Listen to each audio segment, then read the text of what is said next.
Good morning student. कल हमने 8th class में लेसन 3 के अंदर जो ब्रिटिश कृषि नीतियों के प्रभाव के बारे में हमने चर्चा की थी। आज हम बात करेंगे कृषकों का जो यानी किसानों का जो विद्रोह है हुआ था उसके बारे में।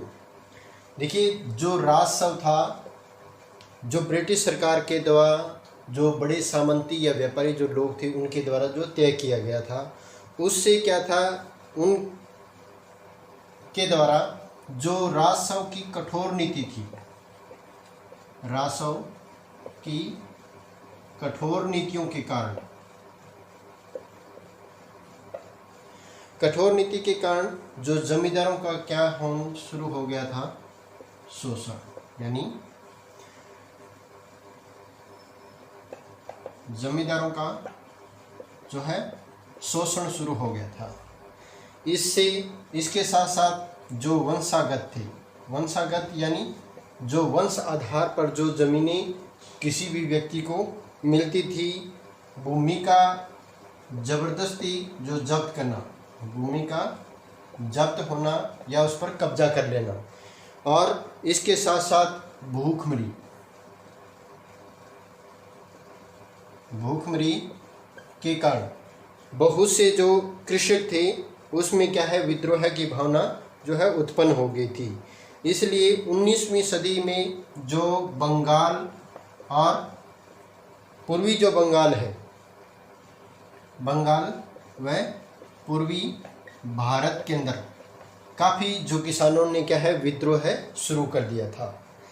अब इस जो पहला जो विद्रोह है हुआ था, पहला विद्रोह है वो हुआ था 1770 के अंदर, 1770 के अंदर बंगाल के अंदर जो है काफ़ी मात्रा में जो है भूखमरी आ गई थी, और इसी के चलते जो फकीर और जो सन्यासी जो विद्रोह है 1770 को नाम दिया गया था, क्योंकि सन्यासी और फकीर ये नाम दिया गया था। 1770 के अंदर जो विद्रोह है शुरू हुआ था, और ये जो विद्रोह है वो कहाँ से शुरू हुआ था, रंगपुर से लेकर जो ढाका तक इस विद्रोह है को काफ़ी मात्रा में जो है बढ़ावा मिला था, और ये रंगपुर से ढाका तक फैला था। अब क्या था, जो फकीर लोग थे वो कौन थे, वो थे मुस्लिम, यानी फकीर थे वो मुस्लिम थे, और जो सन्यासी थे वो क्या थे, हिंदू। इन्होंने इनका जो संयुक्त जो आंदोलन हुआ था उसको सन्यासी और फकीरों का जो है आंदोलन कहा गया था, क्योंकि काफ़ी मात्रा में जो धार्मिक जो समुदाय के जो लोग थे वो क्या थे, भीख मांगकर जो है अपना गुजारा करते थे। इसके साथ साथ इनसे इनका जो व्यवसाय है यानी इनके जो आय का जो साधन है वो क्या है, इस प्रकार से जमींदारों के द्वारा वो है छीन लिया गया था, और उन्होंने विद्रोह के लिए जो है हाथ खड़े किए, और काफ़ी मात्रा में जो किसानों ने जो ब्रिटिश सैनिकों जिन्होंने जो इस आंदोलन को दबाने की कोशिश की, तो उन्होंने 2 बार जो ब्रिटिश जो सैनिक थे उनको क्या कर दिया था, ब्रिटिश सैनिकों को हरा दिया था। अब क्या था, इसके साथ साथ बंगाल के जो उत्तरी जो जिले हुए थे,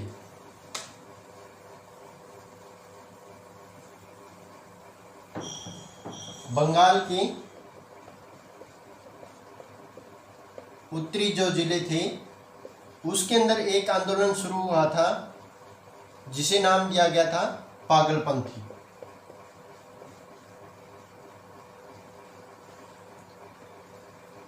क्या था, पागलपंथी जो है वो इस आंदोलन को जो नाम दिया गया था, और ये एक प्रकार का क्या था, पागलपंथी क्या था, धार्मिक समुदाय था, धार्मिक समुदाय था।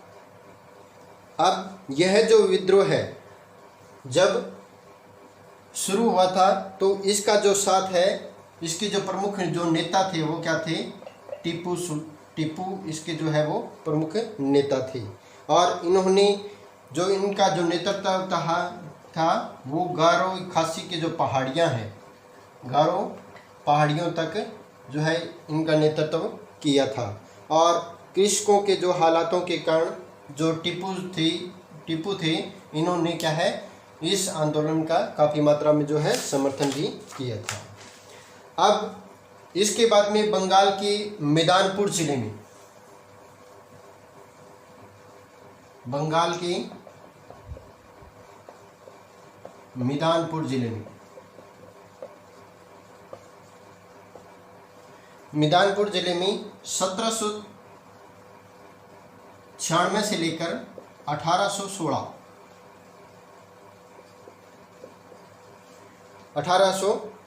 के जो मध्य एक जो विद्रोह है हुआ था, जिसको नाम दिया गया था चोर विद्रोह है।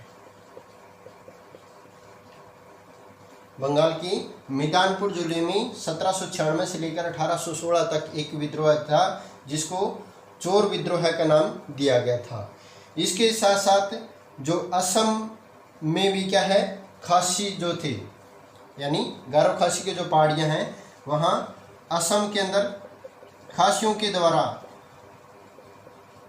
असम में खासियों के द्वारा जो एक विद्रोह हुआ था, वो हुआ था इसी दौरान। लेकिन 1833 के अंदर इस विद्रोह का क्या कर दिया गया था? दमन कर दिया गया था, या इसे समाप्त कर दिया गया था, इसको दबा दिया गया था।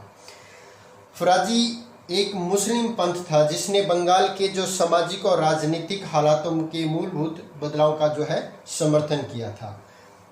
मुस्लिम नेता था, कौन था? वो था फराजी। इसने काफ़ी मात्रा में जो है सामाजिक और राजनीतिक हालातों के बदलाव पर जो समर्थन किया था, इसलिए उन्होंने जमींदारों द्वारा मजदूरों के शोषण का भी काफ़ी मात्रा में जो है विद्रोह किया था। इसके जो नेता थे, यानी फराजी के जो नेता थे, उसको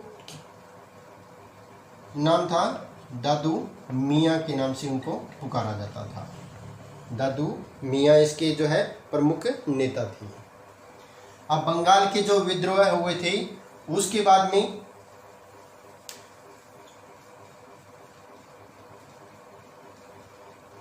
बाद में बहावी आंदोलन एक शुरू हुआ था। बहावी आंदोलन,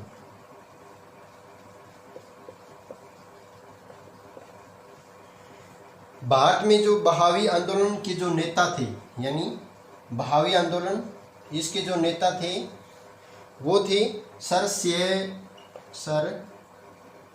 सैयद अहमद खान। सर सैयद अहमद, वो क्या है इस विद्रोह के प्रमुख नेता थे। वे बहावी पंथ के समर्थक थे, यानी बहावी क्या था? एक आंदोलन हुआ था, वो एक प्रकार का क्या था? पंथ था।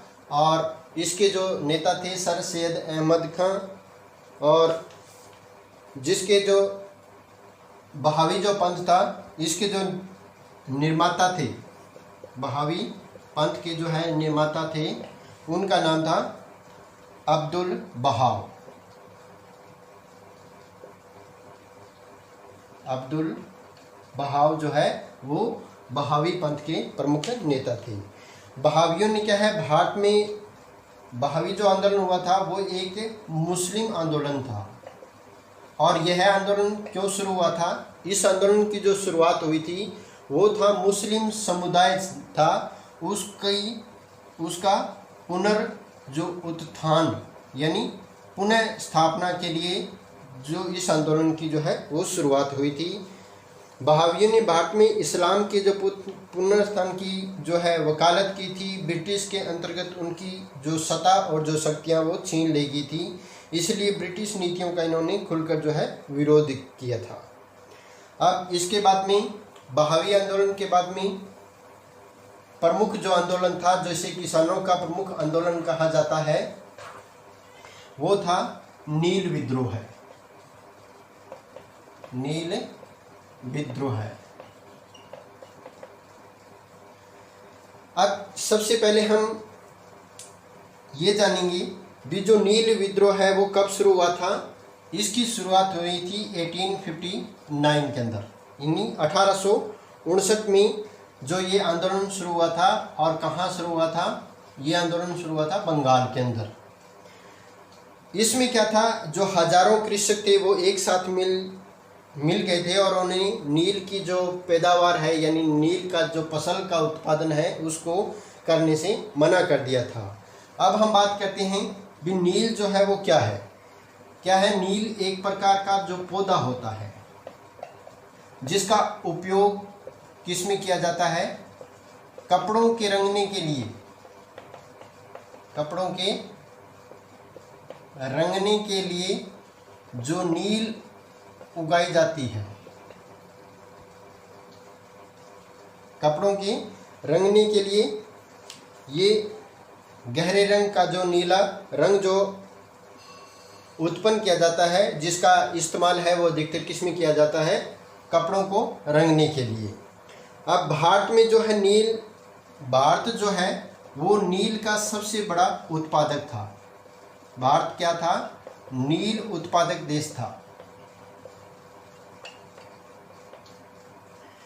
और नील भारत के जो है यूरोपीय, यानी यूरोपीय देशों के अंदर जो नील का क्या होता था, वो होता था, इसका निर्यात किया जाता था। यानी बाहर देशों में जो नील जो है पैदा करके उसको बाहर भेजा जाता था, क्योंकि यूरोप में भारतीय जो नील थी उसकी कीमतें अधिक थी और उसकी काफ़ी मात्रा में जो है वो मांग भी थी। इसलिए जो यूरोपीय निर्माताओं ने नीला और जो बैंगनी जो रंग है, एक अलग पौधे जिसका नाम था वोड, जो प्रकार का नाम का एक पौधा था, वोड पौधा था, जो विशेष रूप से नीला व बैंगनी रंग का था। क्या था? नीला व बैंगनी रंग का जो है इसे उत्पादन होता था। इस पर एक प्रयोग शुरू किया था। वोड एक हल्का और फीका जो है नीला रंग था। वोड जो है वो क्या था? हल्का नीला और फीका रंग था। इसके साथ साथ गहरे नीले रंग के लिए जब नील की मांग बढ़ी तो वोड के उत्पादकों ने अपने सरकारों को नील के आयात पर क्या है पाबंदी लगाने के लिए कहा। कपड़ा उत्पादकों ने उसका जो है विरोध किया, जो वोड की अपेक्षा किसका इस्तेमाल करने लगे थे? नील का जो है इस्तेमाल करने लगे थे। तो 18वीं शताब्दी के अंत में जो भारत में क्या है नील की मांग जो है वो लगातार बढ़ने लगी और कंपनी थी वो नील की खेती के अंतर्गत जो क्षेत्र थे उसको क्या करना चाहती थी? इस क्षेत्र को बढ़ाना चाहती थी, यानी बढ़ावा देना चाहती थी। और उन्होंने जो नील की खेती की भारी मुनाफे से आकर्षित होकर कंपनी ने के जो अफसर थे और अलग अलग प्रकार के जो एजेंट है नील बागानों में क्या है पैसा जो है वो लगाने लगे थे। और इसमें दो तरीके से जो है खेती होती थी। नील का जो उत्पादन है वो दो तरीके से होता था। जिस एक प्रकार तो था उसका निज जो खेती होती है और दूसरा था रियती।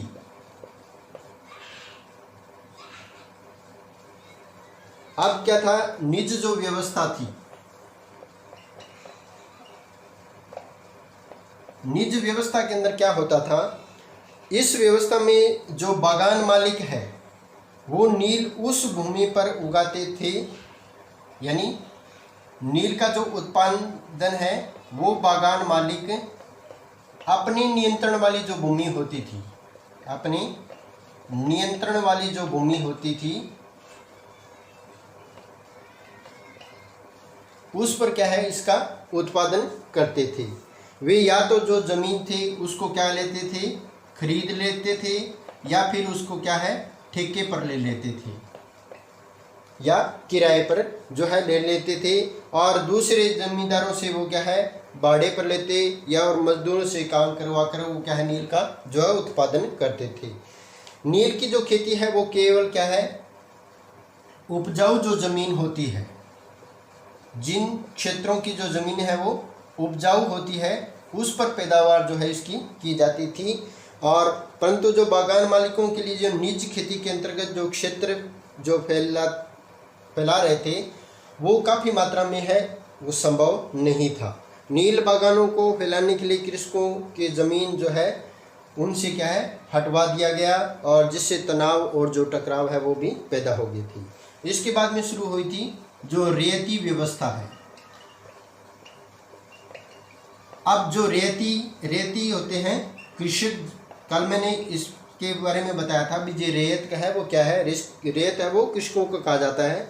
इस व्यवस्था के अंदर जो मालिक थे वो रियायतों के साथ क्या है एक प्रकार का अनुबंध करते थे। क्या होता था, अनुबंध करते थे। वे रियायतों को जो है नील के लिए कम ब्याज दर पर क्या है नगद जो है धन जो है उनको उपलब्ध करवाते थे। इसके साथ साथ रियायत को अपनी कम से कम जो 25% जो भूमि है उस पर क्या करना होता था, जो फसल का जो है उत्पादन करना होता था। अनुबंध क्या होता था, भूमि जो होती थी उसके 25% भाग पर क्या है नील का जो है वो उत्पादन करना उनके लिए जरूरी होता था। और जब नील की जो फसल है वो बागान मालिक को क्या है सौंप दी जाती थी, और रेत जो है वो नया कर्ज उनको क्या है मिल जाता था। इस प्रकार जो बागान मालिक थे उन्होंने कृषकों से अधिक जो है नील उगाने के लिए कहा। इससे जो मिट्टी थी यानी जो भूमि होती थी वो क्या हो गई थी अनउपजाऊ, यानी वो जो भूमि थी वो उर्वर हो गई थी। अनउपजाऊ का मतलब क्या होता है, जो भूमि की उर्वरता शक्ति है वो क्या हो जाती है कम हो जाती है।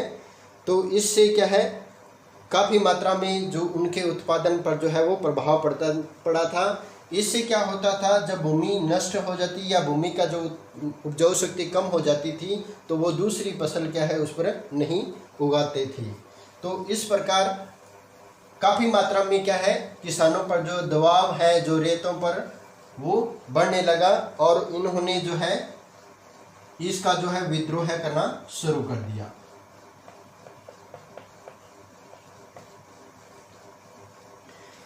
विद्रोह की जो शुरुआत हुई थी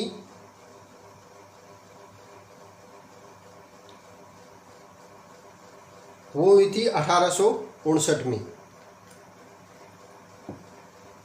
1859 में जो नील का जो है वो विद्रोह शुरू हो गया था, और क्योंकि किसानों ने अब अपनी जो ज़मीनें थी उस पर क्या है नील का जो उत्पादन है करने से मना कर दिया था। इस प्रकार क्या था, काफ़ी जो किसान थे उन्होंने जो नीलों की जो फैक्ट्रियां थी यानी नील की जो फैक्ट्रियां थी उस पर हमला करना शुरू कर दिया था। नील की फैक्ट्रियों पर हमला शुरू कर दिया था, क्योंकि काफ़ी मात्रा में जो है इसका विरोध वो शुरू हो गया था। और भारी विद्रोह को दबाने के लिए सरकार ने को क्या बुलानी पड़ी थी, सेना बुलानी पड़ी थी। और विद्रोहियों ने क्या था, इस सेना को नवंबर 1860 में इसको क्या था दबा दिया था।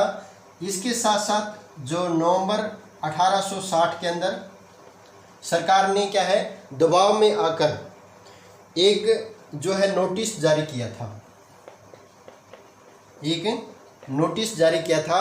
इस नोटिस में क्या लिखा गया था भी, कोई भी जो किसान है उसके लिए नील का जो उत्पादन है वो क्या है ज़रूरी नहीं है। यदि वो अपनी इच्छा से यदि उत्पादन करना चाहता है तो वो उत्पादन कर सकता है, अन्यथा उस पर किसी भी प्रकार का जो है वो दबाव नहीं होगा। तो 1800 में नील उत्पादन जो व्यवस्था है उसकी जांच करने के लिए जो किसकी स्थापना हुई थी, इसकी नील जो आयोग है इसकी एक नील आयोग बनाया गया था। यह नील आयोग की जो स्थापना हुई थी, इस आयोग ने क्या है जांच के दौरान पाया गया कि जो बागान मालिक होते हैं उन्होंने काफ़ी मात्रा में क्या है, किसानों का जो है जो शोषण किया था। और आयोग ने क्या है, रैयतों को अधिकार दे दिया कि वो अपनी जो भूमि है उस पर किसी भी प्रकार के जो दबाव में नील का जो है उत्पादन नहीं करेंगे। तो इस प्रकार का जो नील का बंगाल के अंदर काफ़ी मात्रा में जो है वो विद्रोह शुरू हो गया और नील का जो उत्पादन है वो क्या हो गया था, धराशायी हो गया था। धराशायी यानी काफ़ी मात्रा में जो नील है वो ख़त्म हो गई थी। इसके बाद में 1917 के अंदर जो महात्मा गांधी दक्षिणी अफ्रीका से भारत लौटे थे, तो एक किसान के आग्रह पर उन्होंने बिहार के जो चंपारण जो ज़िला है उसका दौरा किया था और वहाँ पे जो किसानों की जो दयनीय हालत थी उसको देखकर उन्होंने बागान मालिकों के खिलाफ जो है चंपारण जो है आंदोलन वो शुरू कर दिया था। तो इसके साथ साथ जो दूसरे जो क्षेत्र थे तो वहाँ पर क्या है, जो कृत्रिम नील जो है वो उसका उत्पादन भी शुरू हो गया था। तो जिससे जो चंपारण जो आंदोलन शुरू हुआ था इससे काफ़ी मात्रा में जो किसान थे वो खुश हो गए थे और इस प्रकार जो नील विद्रोह है वो समाप्त हो गया था। आज हमारा ये जो थर्ड लेसन है यानी ब्रिटिश के अंतर्गत कृषिगत जो ढांचा है वो क्या है, कंप्लीट हो गया है। I hope you are understand. Thank you.